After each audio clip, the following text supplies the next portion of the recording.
Hello, नमस्ते, सत श्री अकाल एंड जय श्री राम। मैं आपका कैप्टन मुसाफिर एक बार फिर अपने नए ब्लॉग में।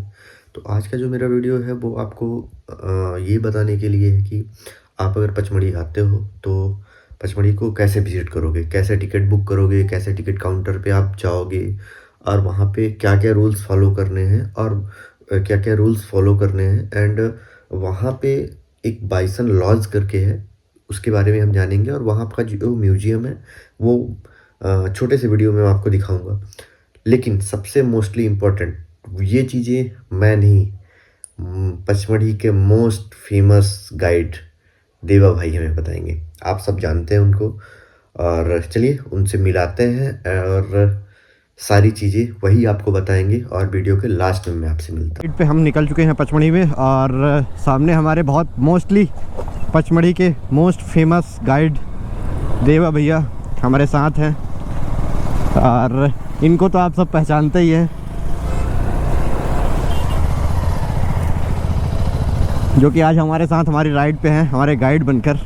तो बस चलते हैं और नई नई जगहों को एक्सप्लोर करते हैं। तो गाइज़ हमारे साथ देवा भैया आ गए हैं और इनके कुछ फ़ैन लोग हैं जो फ़ोटो क्लिक करवाना चाह रहे हैं।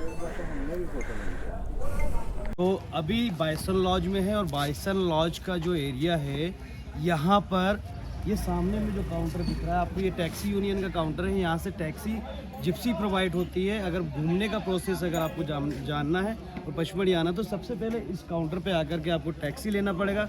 वहाँ से जो स्लिप मिलेगी आपको, उस स्लिप को ले करके आपको इस जगह पे जाना पड़ेगा। तो ये फॉरेस्ट ऑफिस है। यहाँ से आपको फॉरेस्ट ऑफिस में जो है आपको वहाँ से एक और पास मिलेगा, वो ले जाकर के हर जगह गेट पे दिखाना पड़ता है। तो आपको यहाँ से टैक्सी मिलेगी, गाइड मिलेगा, प्लस ड्राइवर मिलेगा। तो यहाँ से घूमने के लिए सभी प्रकार की एंट्री प्रोवाइड होती है। और एक रूट का पर्चा बताता हूँ मैं आपको, जिसमें रूट सेलेक्ट करके यहाँ से जाया जाता है। तो चलिए मैं आपको एक रूट का पर्चा दिखाता हूँ। ये रूट होता है हमारे यहाँ पे, पहला जो रूट होता है अप्सरा विहार, पांचाली कुंड, रजत प्रपात, म्यूजियम आपको हर एक किसी में भी मिलेगा, क्योंकि म्यूजियम यही है और यहीं से ही पर्ची कटती है। तो यहाँ पे म्यूजियम के लिए आना पड़ता है।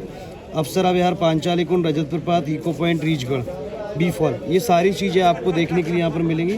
फिर म्यूजियम है, म्यूजियम के साथ अप्सरा विहार के साथ में फिर धूपगढ़ है। इसमें बी फॉल ऐड नहीं होगा।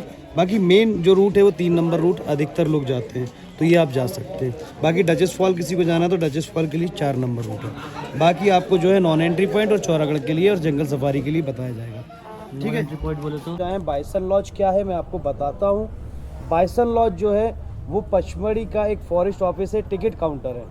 तो बाइसन लॉज आप उस तरफ में देख सकते हैं, ये टिकट काउंटर है। यहाँ से आपको फॉरेस्ट एंट्री और जिप्सी प्रोवाइड होती है। और बाइसन लॉज क्यों कहा जाता है, ये जो बिल्डिंग है ये चूना, उड़द की दाल, गोंद और गुड़ से मिला करके ब्रिटिश टाइम में बनी, सन 1862 में इसे बनवाया था एक अंग्रेज ने, जो कैप्टन जेम्स फोर्सिस, जो पचमढ़ी में सबसे पहले ब्रिटिश अंग्रेज आए थे। तो उन्होंने इस बिल्डिंग का निर्माण करवाया था। वो आए थे क्यों पचमढ़ी, वो तात्या टोपे को मारने आए थे, तात्या टोपे के पीछे आए थे। तात्या टोपे तो उन्हें नहीं मिला। यहाँ पे एक लोकल हमारे यहाँ का राजा था, आदिवासी राजा, राजा बभूत सिंह, उन्होंने उसको तात्या टोपे को शरण दी। तो उसके पीछे हमारे यहाँ पर जो है कैप्टन जेम्स फोर्सिस आया।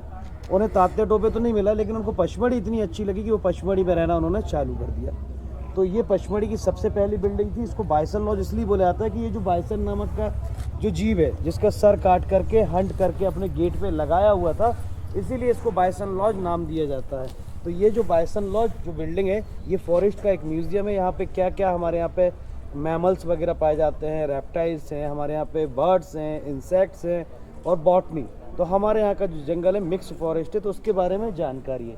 तो ये सामने एक म्यूजियम है और उसके बाद में ये पीछे में म्यूजियम है। और अगर हमारे यहाँ पे सतपुड़ा टाइगर रिजर्व की लोबो वाली जो चीज़ें होती है, अगर वो चाहिए तो ये हमारे यहाँ पे सोवेरियन शॉप। तो चलिए देखते हैं म्यूजियम, आइए। तो चलो, सन 1862 में इस भवन का निर्माण हुआ था, ऊपर लिखा हुआ है। और ये वानिकी संग्रहालय जो है स्थापित हुआ है, स्थापना हुई है 19 अक्टूबर 1981 में। तो चलिए आइए मैं आपको बताता हूँ। सबसे पहले अपने को जो है देखने के लिए एक इंडियन गौर मिलेगा। इंडियन गौर जो है ये बहुत 1500 किलो तक का एक गाय होती है, भैंसा नहीं बोलते से गाय होती है, इंडियन गौर होता है। और इसका जो बच्चा होता है जब छोटा होता है तो गोल्डन ब्राउन होता है। इसकी खासियत होती है, इसका जो पैर होता है पूरे वाइट होते हैं, ऐसा लगता है जैसे कोई मोजे पहना हुआ हो। इसके सर में बहुत ज़्यादा ताकत होती है, ये सर से अपनी बहुत बड़ी सी बड़ी गाड़ी को भी पलटा सकता है और बड़े से बड़े पेड़ को भी गिरा सकता है। अगर ये अकेला है तो आक्रामक होता है। आपने देखा बाहुबली मूवी में जिस सांड से जो लड़ता है बल्ला, वो यही सांड होता है। हमारे यहाँ पर एक नन्ही करके होता है, नन्ही गिलहरी होती है, मालाबार जायंट स्क्विरल। तो ये जायंट स्क्विरल है और हमारे सतपुड़ा टाइगर रिजर्व का लोगो होता है ये, और महाराष्ट्र का इसी का लोगो। हाँ, महाराष्ट्र का जो है राज्य में एनिमल होता है ये, ठीक है। आइए हमारे यहाँ पे सबसे ज़्यादा नौरंगा बोलते हैं इसको, पित्ता, इसमें सबसे ज़्यादा कलर होते हैं। ये पक्षी पाया जाता है, आउलेट है, मालाबार जायंट स्क्विरल है, जंगल केट है, पेंगोलियन है, वज्र है, ये paradise flying catcher, bee eater, दूधराज हमारे यहाँ का जो एमपी का स्टेट बर्ड है, दूधराज भी होता है। इंडियन हार ये अपन ने कल रात में देखा था, हाँ, भागते हुए रात में गया था इंडियन हार। और एक ये सिविट, और हमारे यहाँ पे पत्थरों की वेराइटीज होती हैं। यहाँ पे बेसाल्ट होता है, सैंडस्टोन होता है, और उसके बाद आ गया ये दो कप्स के साथ में जो है एक स्पॉटेड डियर का किल बताया गया है, दर्शाया गया है। ये फीमेल टाइगर है और वो वल्चर है। वल्चर हमारे यहाँ पर गिद्ध जो है विलुप्त होने लगे हैं। विलुप्त होने का कारण जो है, एक डाइक्लोफेनिक करके दवाई आती है, वो मवेशियों को दी जाती थी। मवेशी जब बीमार होते थे तो उसको खा करके फिर उसके बाद बीमार होने के बाद मर जाते थे, लेकिन उस दवाई का असर जो है इन पक्षियों में होता था, उस बॉडी में होता था मरे हुए जानवर की।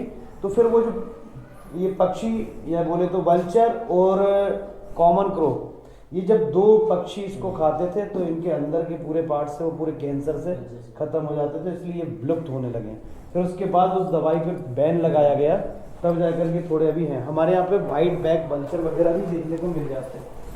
स्कॉर्पियन है हमारे यहाँ पर, लिली है, सिंदूर प्लांट है, सामर डियर, कैमेलियन। हमारे यहाँ पे बहुत सारी चीज़ें हमारे यहाँ पे पाई जाती हैं।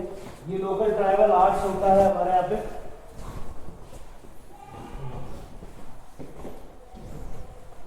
जैसी परंपराएं होती है उनकी आभूषण पहनने की, ये उनकी मिट्टी से बर्तन बनाते हैं, बांस से बनाते हैं। ये ऐसा बोले होता है ना बर्तन बनाने की, उस प्रकार का यूज करते हैं। ये धूपगढ़ एमपी का हाईएस्ट माउंटेन है, यहाँ से सनसेट देखा जाता है। 4429 फीट ऊपर है। पांडव गुफा पचमढ़ी का नाम इन 5 गुफाओं के कारण ही दिया है।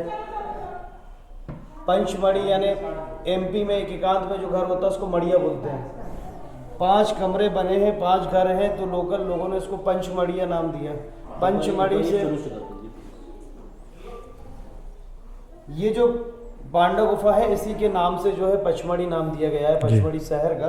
तो ये जो कस्बा है पचमढ़ी, एमपी में एक एकांत में जो घर होता है उसको मढ़िया बोला जाता है। तो दूर कहीं शहर या गांव से दूर एक छोटा सा हट्स होता है उसको मढ़िया बोलते हैं। तो ये 5 घर और 5 हट्स बने हैं। ये गुफाओं 15 बाय 15, 12 बाय 12 के ऐसे कमरे बने हैं पहाड़ के अंदर, तो इसको पंचमढ़ी नाम दिया गया था। तो धीरे धीरे करके वो पचमढ़ी हो गया। जैसे सुखमुख बोलते हैं ना, जिससे पंचर जोड़ते उसको क्या बोलते हैं? पंचर, वो ट्यूब सोल्यूशन करके, सेलोचन। हाँ, तो उसका सेलोचन नाम नहीं, उसका सोल्यूशन। सुखमुख जो है, हाँ, जैसे मंजन, हाँ, बुरुस नहीं होता, वो ब्रश होता है। तो वैसे ही सुखमुख जो होता है ना, वैसे इसका पंचमढ़ी से पचमढ़ी हो गया। ये कब का है, मतलब कि कब बना है ऐसा कुछ? ये तो पांडव गुफा, पांडव यहाँ पर पचमढ़ी में कभी आए नहीं। कहा जाता है कि पचमढ़ी में अज्ञातवास के दौरान पांडव वगैरह यहाँ पर आए हुए थे। हालांकि उन गुफाओं से पांडव का कोई लेना देना नहीं है। ये जो गुफाएं हैं बौद्धकालीन गुफाएं हैं, 4वीं से 5वीं शताब्दी की। पहले बौद्ध शासन हुआ करता था, उन्होंने बनाकर छोड़ कर गए। तो यहाँ के लोकल लोगों ने, आदिवासी लोगों ने देखा कि 5 गुफा बनी है, इसलिए पांडव से उसको जोड़ दिया। ऐसा कोई उल्लेख नहीं है कि पचमढ़ी में कभी पांडव आए, ऐसा कोई प्रमाण नहीं मिला। बी फॉल पचमढ़ी का सबसे अच्छा और बड़ा झरना है, कम चलने वाला। ये प्रियदर्शनी पॉइंट है, फोर्सिथ पॉइंट। ये जो बिल्डिंग बनी है ना, जिस अंग्रेज ने बनाई है, ये ही इसी का नाम फोर्सिप था और वो इसी पॉइंट से आया था, पचमढ़ी प्रियदर्शनी पॉइंट से। अप्सरा विहार, सिल्वर फॉल, मध्य भारत का, सेंट्रल इंडिया का सबसे बड़ा वाटरफॉल है ये। रजत प्रपात, रीचगढ़, जटाशंकर। इसमें है कुछ? हाँ, उसके जो ये जो कांच लगे हुए हैं ना, ये बेल्जियम ग्लासेस है। बाहर से आकृति नहीं दिखाई देगी, जो सन रिफ्लेक्शन जाता ना अंदर, उसमें कुछ चित्र बने हुए हैं। पर आ चुके हैं, यहाँ पर रेप्टाइल्स के बारे में है, और जैसे हमारे यहाँ पे जो राजा भगत सिंह जो थे, उनके कुछ ऐसे मंदिर किले वगैरह प्राचीन बने हुए हैं जंगल में। और अंदर आइए तो अंदर बताता हूँ मैं आपको। हमारे यहाँ पर जो एग पाए जाते हैं, अंडे, छोटा सा अंडा ये होता है छिपकली का, उससे बड़ा अंडा ये होता है शुतुरमुर्ग का। फिर उसके बाद में अलग अलग जो शिकारी पक्षी है, जली पक्षी हैं, पानी में रहने वाले, और शिकार करके नोच करके खाने वाले, उनके सबके पंजे अलग होते हैं। उसी प्रकार की उनकी चोंच होती है। जैसे पानी में रहने वाले अलग, मांस खाने वाले, नोच कर खाने वाले अलग, झपट कर खाने वाले अलग, मछली खाने वाले अलग, और उसके बाद में फीडिंग दाने खाने वाले अलग। अभी अपन सुबेरियन शॉप में हैं। यहाँ पर जो अलग अलग टाइगर रिजर्व में आपने देखा होगा कि कैप मिलती हैं, टाइगर रिजर्व के लोगों वाली टी शर्ट, जैकेट वगैरह मिलती हैं, तो वो सब हमारे यहाँ से मिलता है। तो यहाँ पर आप देखते हैं चल करके कि क्या क्या यहाँ पर मिलती है। और यहाँ पर लोकल जो रॉक पेंटिंग होती है, लोकल जो आदिवासी आर्ट्स है, उसकी ज्वेलरी भी यहाँ पर बना करके मिलती है। चलिए देखते हैं। चलो भाई चलते हैं, देखते हैं क्या सीन है। चलो अंदर देखते हैं कैसा क्या सीन रहता है। ये देखिए, ये जो जैकेट जी नहीं साहब, ये जो जैकेट टंगी हुई है, इसमें पचमढ़ी की अधिकतर रॉक पेंटिंग बनी हुई है। केवल शहद है बस, वो है हमारे विभाग पे निकला हुआ। ये जो जैसे नरमुंडों की माला लेकर के ये डांस कर रहे हैं, देखो ये इसके हाथ में हेड है, नहीं और ये बंदर बना हुआ है, ये बाइसन बना है, ये शिकार कर रहे हैं, ये लड़ाई कर रहे हैं। ये सारी चीजें जो है कुछ डांस करते हुए भी होगी। मेन चीज वो, ये सबसे बड़ी चीज। हाँ, तो भाई ये पूरा नेचुरल कलर है। नेचुरल कलर है ये, जैसे नेचुरल कलर जैसे यूज करते हैं पहाड़ों में रॉक पेंटिंग बनाने में, वैसे इस जैकेट में भी नेचुरल ये कलर। बहुत अच्छा, यानी शहद जितना पुराना हो उतना अच्छा रहेगा। वो तो 5 साल पुराना था, 5 साल नहीं, आप 25 साल भी रखेंगे तो कुछ नहीं होगा। ये जैकेट्स वगैरह हैं, और बाकी जंगल के हिसाब से अगर आपको ज़्यादा जेबों वाला जो है चाहिए तो ये जैकेट होती है इसके पीछे। तो गाइज़ आपने देखा कि बाइसन लॉज के बारे में जाना, और पचमढ़ी की जो एनिमल हैं, जो भी सतपुड़ा टाइगर रिजर्व के बारे में है, देवा भाई ने आपको बताया। और अधिक जानकारी के लिए आप जब पचमढ़ी आएँ तो आप उनसे कांटेक्ट कर सकते हैं। तो वीडियो अच्छा लगा तो लाइक शेयर सब्सक्राइब करना बिल्कुल मत भूलिएगा, और आपको हम मिलते हैं अगले पार्ट में। Thank you.